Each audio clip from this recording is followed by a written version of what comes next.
ইব্রাহিম আলাইহিস সালাম বলতেছেন, ইয়া বুনাইয়া ইন্নী আরা ফিল মানাম আন্নী আসবাহুকা। ইব্রাহিম আলাইহিস সালাম বলেন, সন্তান আমার, আমি স্বপ্নে দেখেছি আমি তোমাকে জবাই করতেছি। আল্লাহ আমাকে বলছেন তোমাকে জবাই করার জন্য। আমি স্বপ্নে দেখেছি আমি তোমাকে জবাই করতেছি। এবার সন্তান বলেন, ফানজুর মাযা তারা ইয়া আবাতি আল মা তুমার সাতাজিদুনি ইনশাআল্লাহু মিনাস সাবিরিন।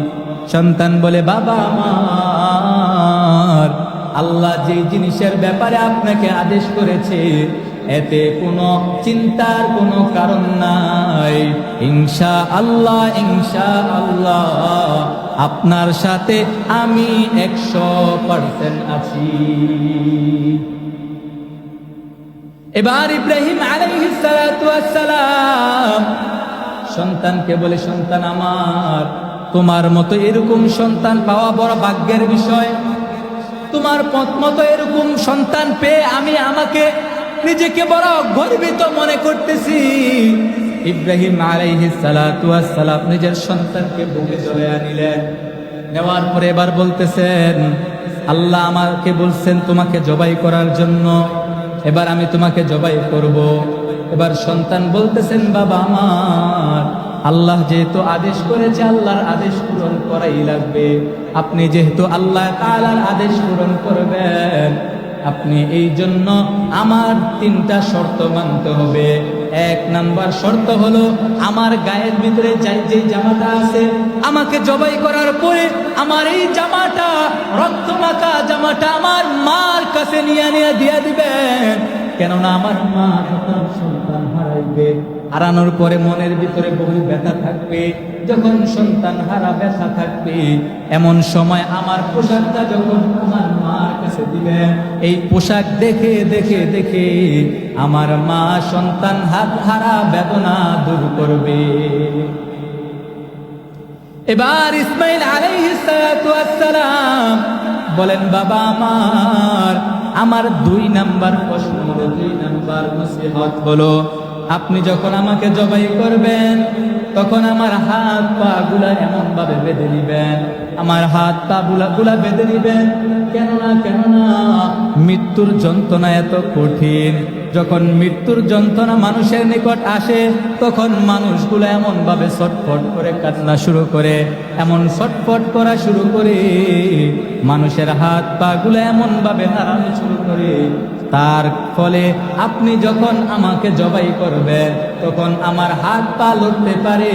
এই সময় যখন মৃত্যুর আগ মুহূর্তে আমার হাত পা লড়বে, ওই সময় আমার হাত পা আপনার গায়ে লাগতে পারে। আর আমি মৃত্যুর আগ মুহূর্তে কশ্চিনকালেও আমার বাবার সাথে কোনো প্রকার বেয়াদবি করে মরতে চাই না। এবার ইসমাইল আলাইহিস সালাতু ওয়াস সালাম বলেন, 3 নম্বর প্রশ্ন হলো, বাবা আমার, যখন আপনি আমাকে জবাই করবেন, জবাই করার সময় আপনি আমার চোখগুলা বেঁধে নিবেন। যখন আপনি আমাকে জবাই করবেন, জবাই করার সময় আপনি আমাকে চিৎ করে শোয়াইবেন না, আমাকে একটু উবুত করে শোয়াইবেন। কেননা চিৎ করা শোয়াইলে আপনার চেহারা আমার চোখের দিকে থাকবে, আমার চোখ আপনার চেহারার দিকে থাকবে। একজন আরেকজনের দিকে যখন তাকায় থাকবো, বাবা সন্তানকে জবাই করবে, এমন মুহূর্তে আপনার আমার প্রতি মায়া আসতে পারে, মহাব্বত আসতে পারে। বাবা আমার, আপনি যখন আমাকে জবাই করবেন এই মুহূর্তে একমাত্র আল্লাহর মহাব্বতে, আল্লাহর জন্য আপনি আমাকে জবাই করবেন। ওই সময়ে যদি আপনার আমার প্রতি মহাব্বত চলে আসে, তাহলে আমি চাই না যে আপনি আমার প্রতি মহাব্বত থাকুক। যেই মুহূর্তে বান্দা আর মাওলার মহাব্বত চলে, এই মুহূর্তে কোনোভাবেই বান্দার মহাব্বত যেন না আসে। এবার ইব্রাহিম আলাইহিস সালাতু ওয়াস সালাম সন্তানের কথা অনুযায়ী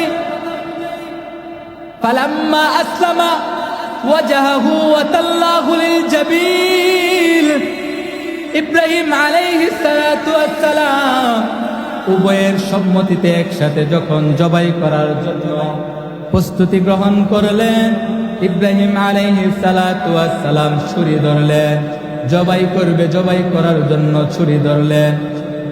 ঠিক এই মুহূর্তে আসমানের ফেরেশতাগুলা এমন ভাবে কান্না শুরু করছে যে দুনিয়ার মানুষ গোটা জগতের মানুষের মধ্য থেকে একজন বাবা তার সন্তানকে জবাই করতেছে, এমন দৃশ্য আর কোথাও দেখা যায় না। এই জিলহজ মাসের ভিতরে সবচাইতে বরকতপূর্ণ কাজ, শ্রেষ্ঠ কাজ,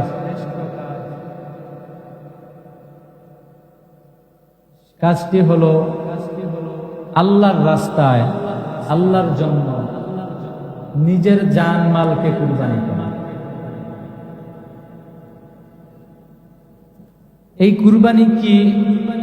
কুরবানি হলো এটা এমন একটা জিনিস, এই জিনিসটা আল্লাহ তাআলা বান্দার কাছ থেকে চান, কিন্তু বান্দার কাছ থেকে আল্লাহ তাআলা তা নেন না।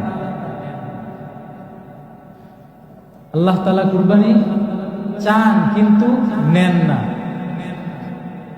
আচ্ছা, আমরা যে কুরবানি করি, কুরবানির গোশতটি আল্লাহ নিয়ে যায়? হ্যাঁ, নেয় না। কিন্তু আল্লাহ তাআলা আমার দিলের হালত চান। আল্লাহ যে বলছে ইন্না সলাতি ওয়া নুসুকি ওয়া মাহইয়ায়া ওয়া মামাতি লিল্লাহি রাব্বিল আলামিন, নিশ্চয়ই তোমার সালাত, তোমার নামাজ,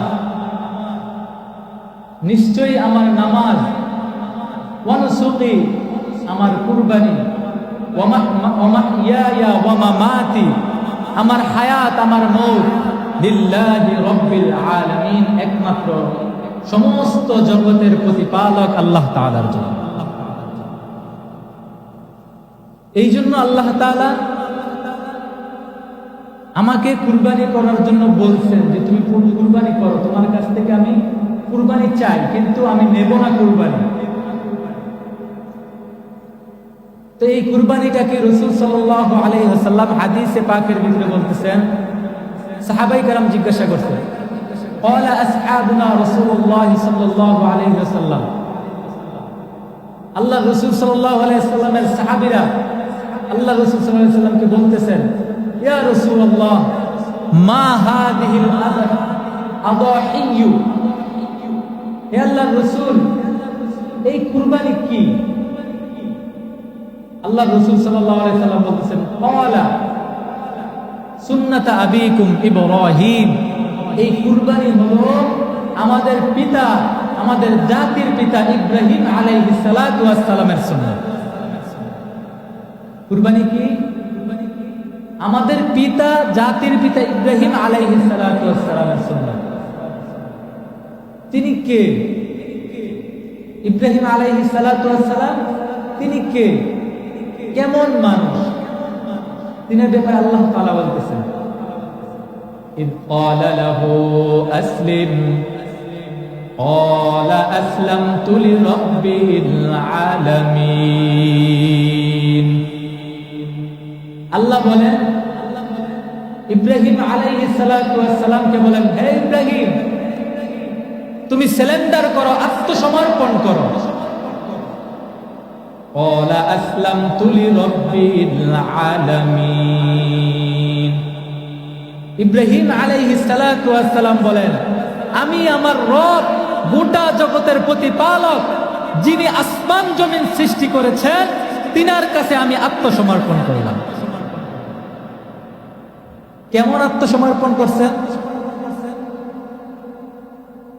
আল্লাহ তাআলা সূরা সফফাতের 100 থেকে 107 নম্বর আয়াত পর্যন্ত আল্লাহ তাআলা নসিহত করতেছেন কেমন আত্মসমর্পণ করছেন। আল্লাহ বলেন রব্বি হাবিলি মিনাস সালিহিন।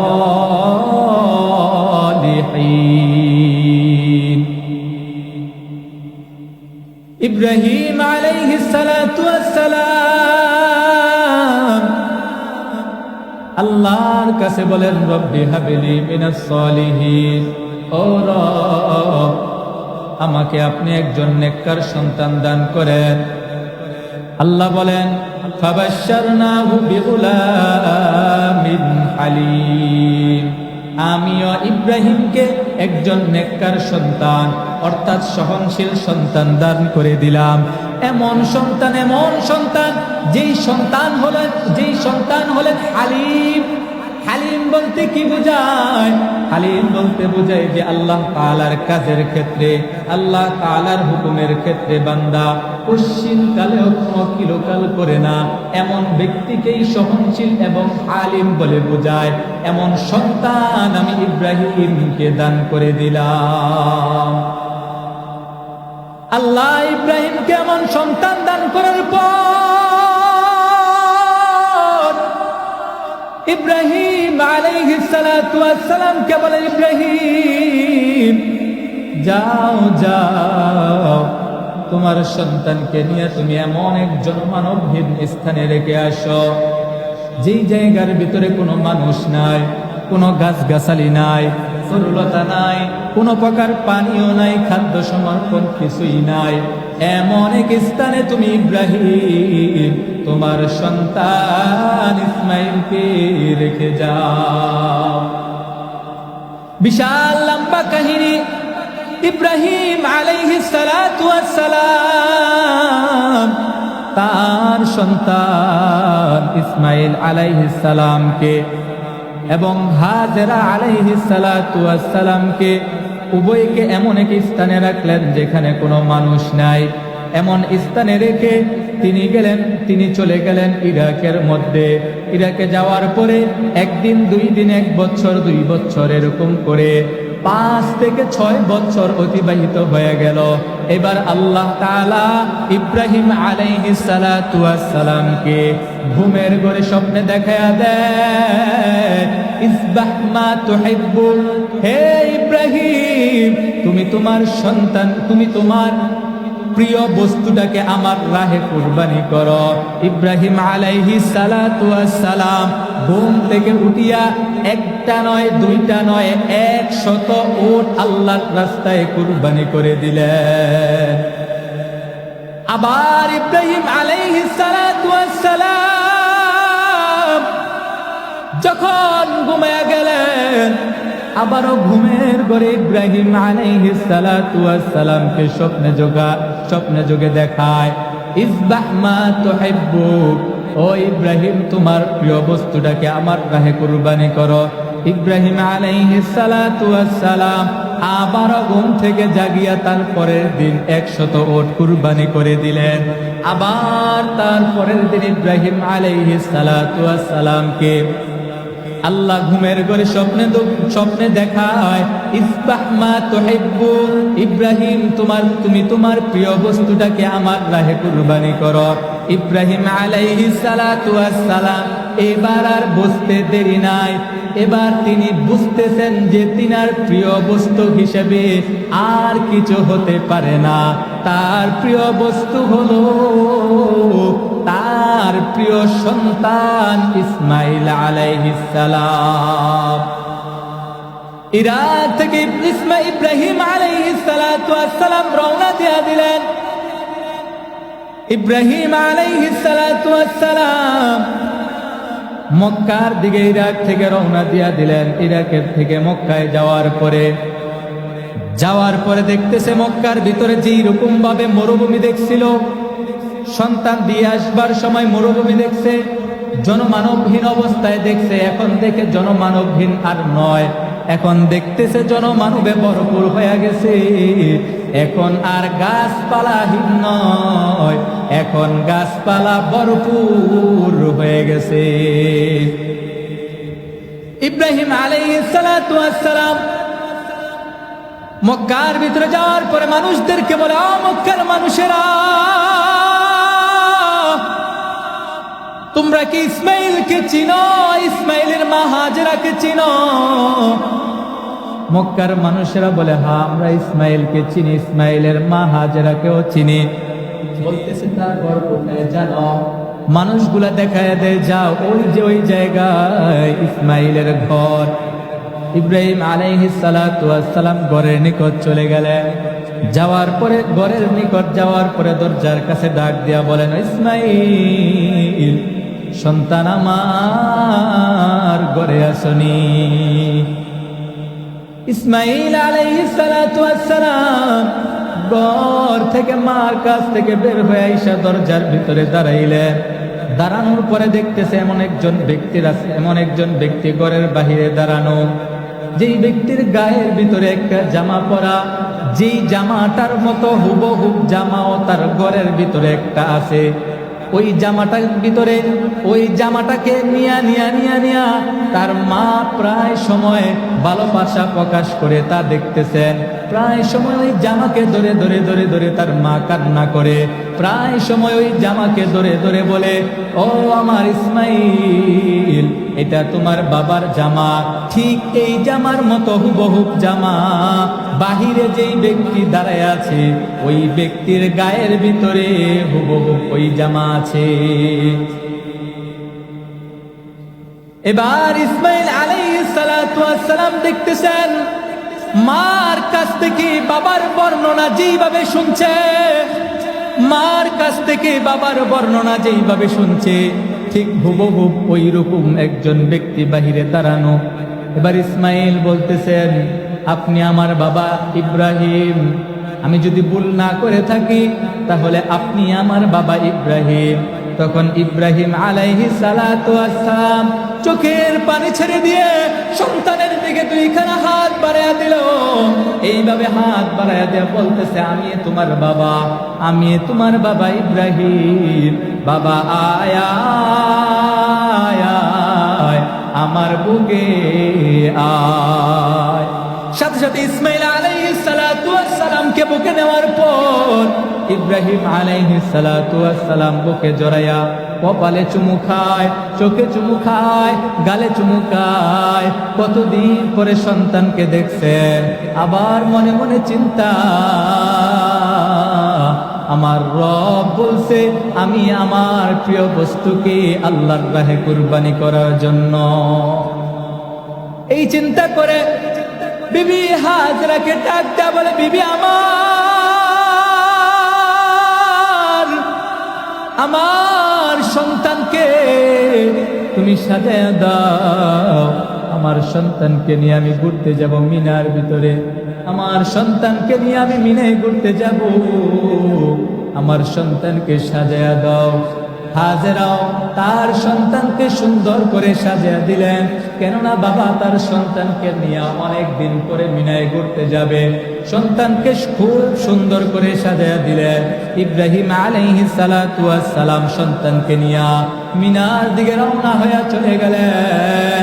এমন সময় তাফসীরের কিতাবের ভিতরে আসছে, এমন সময় শয়তান আর সহ্য করতে পারে না, কেননা এমন বিরল কাহিনী পৃথিবীর ভিতরে কিয়ামতের পর থেকে এই পর্যন্ত আর কখনো ঘটে নাই, যে বাবা সন্তানকে জবাই করবে একমাত্র আল্লাহকে রাজি খুশি করার জন্য। এরকম কাহিনী আর পশ্চিমকালেও ঘটে নাই, ঘটবেও না। এই জন্য হাজেরাকে ধোঁকা দেওয়ার জন্য ইবলিস দাঁড়ায় গেছে। এবার ইবলিস হাজেরাকে ডাক দেয়া বলে, হাজেরা, তুমি যে তোমার সন্তানকে সাজিয়ে দিলা, তুমি কি জানো তোমার স্বামী তোমার সন্তানকে কোথায় নিয়ে যায়? হাজেরা ডাক দিয়া বলে, আমার সন্তানকে আমার স্বামী মিনায় ঘুরার জন্য নিয়ে যায়। এবার ইবলিস ডাক দিয়া বলে, না না না, তোমার সন্তানকে তোমার স্বামী জবাই করার জন্য নিয়ে যাইতেছে। এবার হাজেরা ডাক দিয়া বলে, না, লা ইয়ামকিনু ওয়ালা ইয়াবকি, আমার সন্তানকে কোশ্চিন কালেও আমার স্বামী জবাই করতে পারে না, এটা একেবারে অসম্ভব কাহিনী, এটা কোশ্চিন কালেও হতে পারে না। কেননা ফাইন্নাহু ইউহিব্বুহু হুব্বান শাদীদা, কেননা আমার স্বামী আমার সন্তানকে এত মহব্বত করে, এত ভালোবাসে, এত মহব্বত করার পরেও আমার সন্তানকে আমার স্বামী কোশ্চিন কালেও জবাই করার জন্য নিয়ে যেতে পারে না। এবার ইবলিস দেখতেছে হাজরাকে কোনোভাবেও মারানো যায় না। ইবলিস ডাক দেয়া বলে, হাজরা কেন তোমার স্বামী তোমার সন্তানকে জবাই করতে নিয়ে যায় জানো? ভাই কেন? ভাই আল্লাহু আইয়াসবাআ যাওজাকা আযহাবা।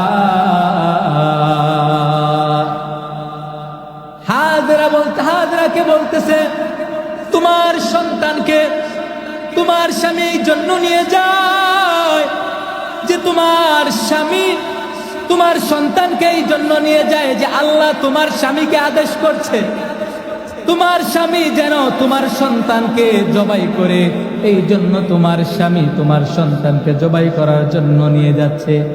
এবার সন্তানকে জবাই করার জন্য নিয়ে গেছে। এবার হাজেরা বলেন আল্লাহ যেহেতু আদেশ করছে তাহলে নিয়ে যাক।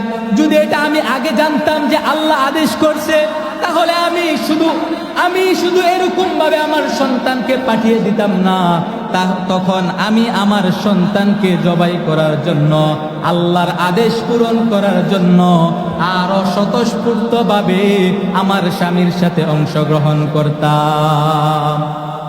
তারপরে ইব্রাহিম আলাইহিস সালাতু ওয়াস সালাম যখন মিনার নিকটবর্তী হয়ে গেলেন, শয়তান আবার সন্তানের কাছে যায়, সন্তানকে মুরব্বি সেজে ডাক দেয়, এ ইসমাইল এদিকে আসো, এদিকে আসো।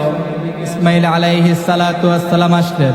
আসার পরে বলতেছেন তোমার পিতা তোমাকে এখানে কি জন্য নিয়ে আসছে জানো? ইসমাইল আলাইহিস সালাতু ওয়াস সালাম বলেন আমার বাবা আমাকে ঘুরার জন্য নিয়ে আসছে। শয়তান বলে না না, তোমার বাবা তোমাকে জবাই করার জন্য আসছে। ইসমাইল আলাইহিস সালাতু ওয়াস সালাম বলে না, আমার বাবা আমাকে এত মহব্বত করে, এত ভালোবাসে, আমার বাবা কোশ্চিন কালেও আমাকে জবাই করার জন্য আসতে পারে না। শয়তান এক পর্যায়ে ব্যর্থ হয়ে বলতেছেন আল্লাহ তোমার বাবাকে আদেশ করছে তোমার বাবা যেন তোমাকে আল্লাহর রাস্তায় জবাই করে দেয়। এবার ইসমাইল আলাইহিস সালাতু ওয়াস সালাম এই কথা শোনার পরে সাথে সাথে বলতেছেন ও শয়তান, শোনার পরে বলতেছেন আল্লাহ যদি আমার বাবাকে আদেশ করে তাহলে আমার বাবার সাথে বাবাকে সহযোগিতা করার জন্য আমি স্বতঃস্ফূর্তভাবে আমার বাবার সাথে আমি থাকবো, সর্ব অবস্থায় আমাকে যেন জবাই করতে পারে, আল্লাহর হুকুম পালন করতে পারে, এই জন্য আমি আমার বাবার সাথে অংশগ্রহণ করব। এবার শয়তান বলে আহারে বড় মুসিবত, মা যেমন সন্তানও তেমন, এদেরকে এভাবে মানানো যাবে না। এবার শয়তান চলে গেল ইব্রাহিম আলাইহিস সালাতু ওয়াস সালাম হযরত ইসমাইল আলাইহিস সালাতু ওয়াস সালামকে পরীক্ষা করার জন্য বলতেছেন। ইব্রাহিম আলাইহিস সালাম বলতেছেন ইয়া বুনাইয়া ইন্নী আরা ফিল মানাম আন্নী আসবাহুকা। ইব্রাহিম আলাইহিস সালাতু ওয়াস সালাম বলেন সন্তান আমার, আমি স্বপ্নে দেখেছি আমি তোমাকে জবাই করতেছি, আল্লাহ আমাকে বলছেন তোমাকে জবাই করার জন্য, আমি স্বপ্নে দেখেছি আমি তোমাকে জবাই করতেছি। এবার সন্তান বলেন ফানজুর মাযা তারা ইয়া আবাতি আল মা তুমার সাতাজিদুনি ইনশাআল্লাহু মিনাস সাবিরিন। সন্তান বলে বাবা আমার, আল্লাহ যে জিনিসের ব্যাপারে আপনাকে আদেশ করেছে এতে কোনো চিন্তার কোনো কারণ নাই, ইনশাআল্লাহ ইনশাআল্লাহ আপনার সাথে আমি 100% আছি। এবার ইব্রাহিম আলাইহিস সালাতু ওয়াস সালাম সন্তানকে বলে, সন্তান আমার, তোমার মতো এরকম সন্তান পাওয়া বড় ভাগ্যের বিষয়। তোমার মতো এরকম সন্তান পেয়ে আমি আমাকে নিজেকে বড় গর্বিত মনে করতেছি। ইব্রাহিম আলাইহিস সালাতু ওয়াস সালাম নিজের সন্তানকে বুকে জড়িয়ে নিলেন। নেওয়ার পরে এবার বলতেছেন, আল্লাহ আমাকে বলছেন তোমাকে জবাই করার জন্য, এবার আমি তোমাকে জবাই করব। এবার সন্তান বলতেছেন, বাবা আমার, আল্লাহ যেহেতু আদেশ করেছে, আল্লাহর আদেশ পূরণ করাই লাগবে। আপনি যেহেতু আল্লাহ তাআলার আদেশ পূরণ করবেন, আপনি এই জন্য আমার 3টা শর্ত মানতে হবে। 1 নাম্বার শর্ত হলো, আমার গায়ের ভিতরে যেই জামাটা আছে, আমাকে জবাই করার পরে আমার এই জামাটা, রক্তমাখা জামাটা আমার মার কাছে নিয়ে দিয়ে দিবেন। কেননা আমার মা যখন সন্তান হারাইবে, হারানোর পরে মনের ভিতরে বহু ব্যথা থাকবে। যখন সন্তান হারা ব্যথা থাকবে, এমন সময় আমার পোশাকটা যখন আমার মার কাছে দিবেন, এই পোশাক দেখে দেখে দেখে আমার মা সন্তান হারা বেদনা দূর করবে। এবার ইসমাইল আলাইহিস সালাতু ওয়াস সালাম বলেন, বাবা আমার 2 নাম্বার প্রশ্ন হলো, 2 নাম্বার নসিহত হলো, আপনি যখন আমাকে জবাই করবেন তখন আমার হাত পা গুলা এমন ভাবে বেঁধে নিবেন, আমার হাত পা গুলা বেঁধে নিবেন। কেননা মৃত্যুর যন্ত্রণা এত কঠিন। যখন মৃত্যুর যন্ত্রণা মানুষের নিকট আসে, তখন মানুষগুলো এমন ভাবে ছটফট করে কান্না শুরু করে, এমন ছটফট করা শুরু করে, মানুষের হাত পা গুলো এমন ভাবে হারানো শুরু করে। তার ফলে আপনি যখন আমাকে জবাই করবেন তখন আমার হাত পা লড়তে পারে। এই সময় যখন মৃত্যুর আগ মুহূর্তে আমার হাত পা লড়বে, ওই সময় আমার হাত পা আপনার গায়ে লাগতে পারে। আর আমি মৃত্যুর আগ মুহূর্তে কশ্চিনকালেও আমার বাবার সাথে কোনো প্রকার বেয়াদবি করে মরতে চাই না। এবার ইসমাইল আলাইহিস সালাতু ওয়াস সালাম বলেন, 3 নম্বর প্রশ্ন হলো, বাবা আমার, যখন আপনি আমাকে জবাই করবেন, জবাই করার সময় আপনি আমার চোখগুলা বেঁধে নিবেন। যখন আপনি আমাকে জবাই করবেন, জবাই করার সময় আপনি আমাকে চিৎ করে শোয়াইবেন না, আমাকে একটু উবুত করে শোয়াইবেন। কেননা চিৎ করা শোয়াইলে আপনার চেহারা আমার চোখের দিকে থাকবে, আমার চোখ আপনার চেহারার দিকে থাকবে। একজন আরেকজনের দিকে যখন তাকায় থাকবো, বাবা সন্তানকে জবাই করবে, এমন মুহূর্তে আপনার আমার প্রতি মায়া আসতে পারে, মহাব্বত আসতে পারে। বাবা আমার,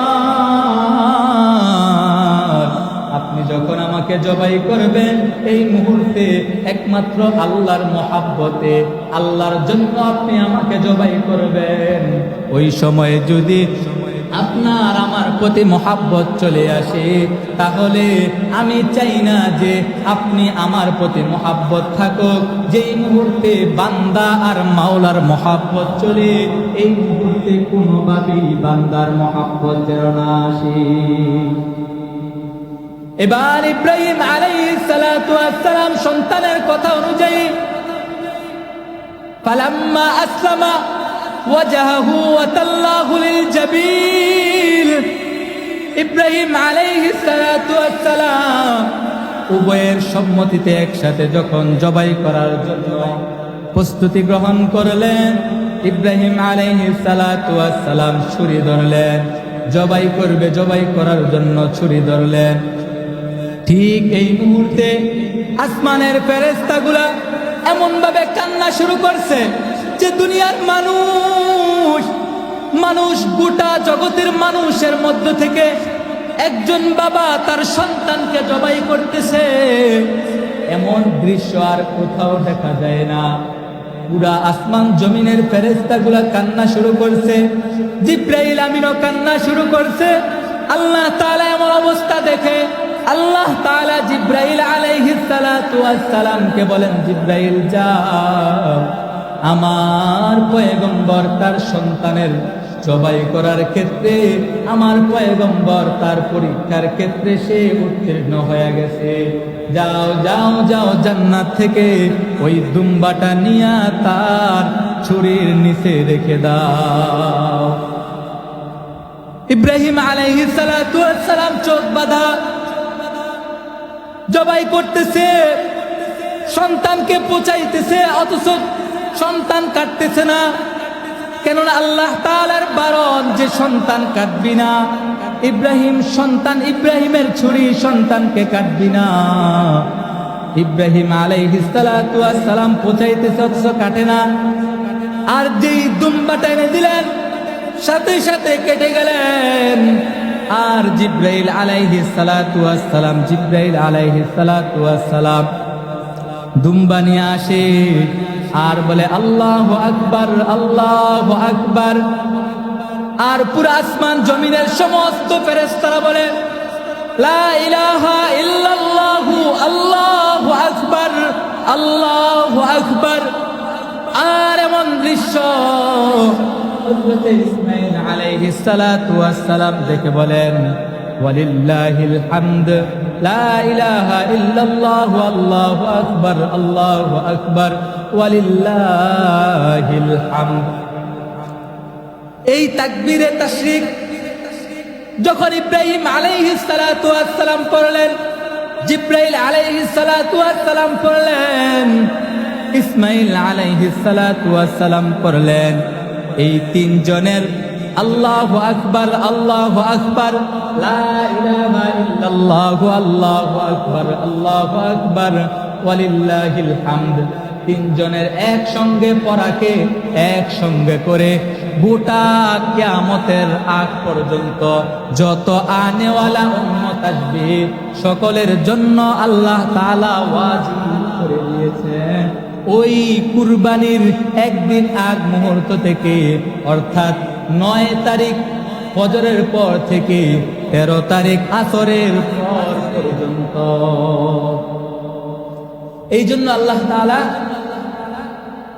এই যে ইব্রাহিম আলাইহিস সালাতু ওয়াস সালাম, জিব্রাইল আলাইহিস সালাতু ওয়াস সালাম, ইসমাঈল আলাইহিস সালাতু ওয়াস সালাম, এই তিনজন একসাথে তাকবীরে তাশরিক করেছেন। এই জন্য আল্লাহ তাআলা গোটা উম্মতের জন্য কিয়ামত পর্যন্ত কুরবানির আগ মুহূর্তে, অর্থাৎ 9 তারিখ ফজরের পর থেকে ধরে একেবারে 13 তারিখ আসরের পর পর্যন্ত এটা পড়া প্রত্যেকটা উম্মতের জন্য ওয়াজিব করে দিয়েছে। এই জন্য প্রথম কি বলছিলাম, কুরবানি আল্লাহ তাআলা চান, আল্লাহ তাআলা কুরবানি চান কিন্তু নেন না। আল্লাহ তাআলা বান্দার কাছ থেকে কুরবানি চান কিন্তু নেন না। এই জন্য আল্লাহ তাআলা বলেন ইন্না সলাতি ওয়া নুসুকি ওয়া মাহইয়ায়া ওয়া মামাতি লিল্লাহি রাব্বিল আলামিন। বান্দা, আল্লাহ তাআলা বলেন নিশ্চয়ই আমার নামাজ, আমার কুরবানি, আমার হায়াত, আমার মওত সব কিছু একমাত্র লিল্লাহি রাব্বিল আলামিন, আমার রবের জন্য। আর আমাদের অবস্থা, আমার নামাজ মানুষ দেখানোর জন্য, আমার কুরবানি মানুষ দেখানোর জন্য, আমি বাঁচি আমার সন্তানাদের জন্য, আমার মওত মইরা গেলে শেষ। আমাদের অবস্থা কি? আমার হায়াত, আল্লাহ বলতেছেন আমার হায়াত হলো আমার রবের জন্য, যতদিন থাকবো রবের গোলামি করব। আমার নামাজ একমাত্র রবের জন্য। আমি নামাজ একদিন নামাজ পড়তে আসি, পারলে মাইক দিয়ে আমি মানুষকে নামাজ পড়তে আসি। সপ্তাহে একদিন আসি, দিনে একবার আসি, এতেই আমার অহংকার, আমার গৌরব, আমার ভিতরে চিন্তা চেতনা যে আমি মানুষকে দেখানোর জন্য কি একটা, আমার ভিতরে দাম্ভিকতা কি, নামাজ পড়ার জন্য আসছি। আমি কুরবানি দিতে পারছি, আহারে সমাজের অন্যান্য মানুষকে আমি মানুষে মনে করি না, আমি কুরবানি দিতে পারতেছি। গরিব অসহায়দেরকে আমি মানুষে মনে করি না, অথচ কুরবানি মূলত রবের জন্য। কুরবানি কার জন্য? আল্লাহর জন্য। আল্লাহ কুরবানি চান কিন্তু নেন না। এর কারণ নেন না এই জন্য যে আমি একা বন্ধন করবো, আমি একা খাবো, এমনটা না, গোটা সমাজের মানুষকে দেব। গোটা সমাজের গরিব, এতিম, মিসকিন, অসহায় যারা আছে সবাইকে দেব, শুধু আমি একা খাবো? আমরা তো এখন কুরবানির গোশত যখন এতিম মিসকিন, আমরা তো দরকার ছিল কি আমি আমার গোশত আমি গরিব অসহায়দের বাড়িতে নিয়ে পৌঁছে দেওয়া। তারপরেও যখন আমার সামনে আসে, যখন জবাই করতেছি, তখন মানুষ আমার সামনে আইসা দাঁড়ায় বুঝে, তখন আমি মানুষকে কেমন গালি দেই না আমরা? হ্যাঁ, গালি দেই মানুষকে।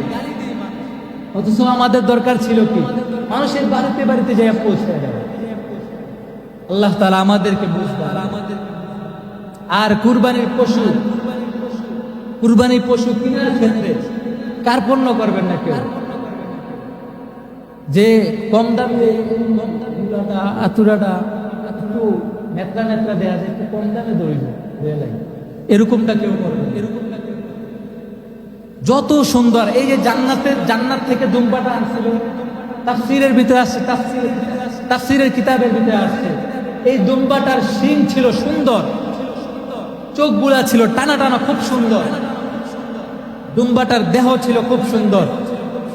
অতএব যেহেতু জান্নাত থেকে দুম্বাটা সুন্দর আসছিল, গোটা আনেওয়ালা উম্মতের জন্য যত ব্যক্তি কুরবানি দিবে সকলের কুরবানির পশু যেন এরকম শিংগুলা সুন্দর থাকে, চোখগুলো সুন্দর থাকে, কোনো প্রকার আঘাত না থাকে শরীরের ভিতরে। আল্লাহ তাআলা আমাদেরকে সুন্দরভাবে আল্লাহ তাআলার প্রতি, আল্লাহ তাআলার জন্য কুরবানি দেওয়ার তৌফিক দান করুক। যে কথাগুলো বললাম আল্লাহ তাআলা আমাকে বুঝা মানে আমল করার তৌফিক দান করুক, এবং আপনাদের সবাইকে বুঝা মানে আমল করার তৌফিক দান করুক। ওয়া আখির দাওয়ানা আলহামদুলিল্লাহি রাব্বিল আলামিন। যারা সুন্নাত পড়ে নিয়ে